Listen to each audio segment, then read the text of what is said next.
Welcome back, friends. So RV air quality, is it something to even think about? Well, we certainly think about it, and there's a few ways that we help deal with it, but just like in all of our videos, we would love to hear how you deal with your RV air quality. Get down in that comment section and let us know, but here's a few tips on how we like to control the air quality in our RV.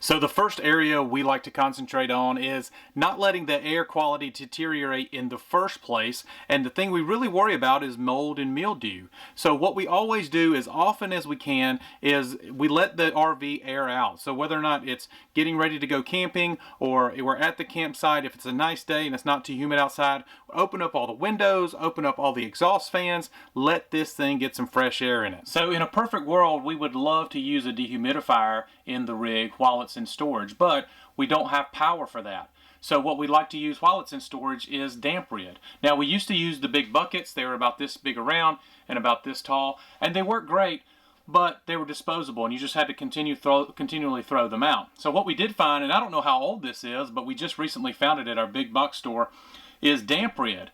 So these damp ribs are refillable. You can see the refill here, and it's a very large container. And so I only need one of these for the RV while it's in storage versus I used to use 3 of the buckets while it was in storage. So another thing to use to prevent mold and mildew is definitely use damp rid or a dehumidifier while you're storing.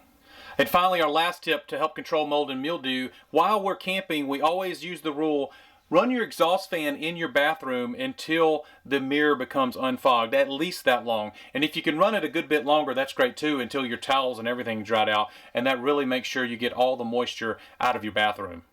Another thing we believe strongly in is using cleaners that aren't necessarily as heavy on the chemical side. So we really like to use Miss Myers in the RV. You got a smaller enclosed space. You've got 4 people and a dog breathing that air in and out all of the time. So we figure the less chemical products in the air, the better.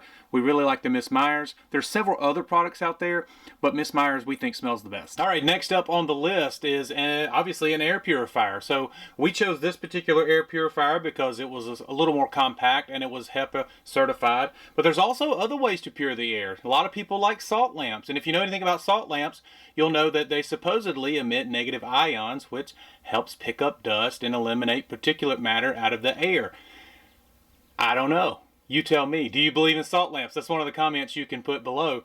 Next up is plants. So there are a lot of plants that help purify the air. I will link a description in the description box below. I will link some of the best plants to add to your RV. This is really going to be good for you full-timers, but some great plants to add to your RV for air purification. And then finally, a lot of folks like to add filters to their ducts. So the duct system in the RV generally does not have a filter, especially the furnace part. So they sell actual, especially if you have the square ducts, the ones in the floor, they sell actual filters that you can actually place on that. Now, whether or not it adds too much strain to the furnace, I'm not sure. You may want to check your manufacturer's booklet on that.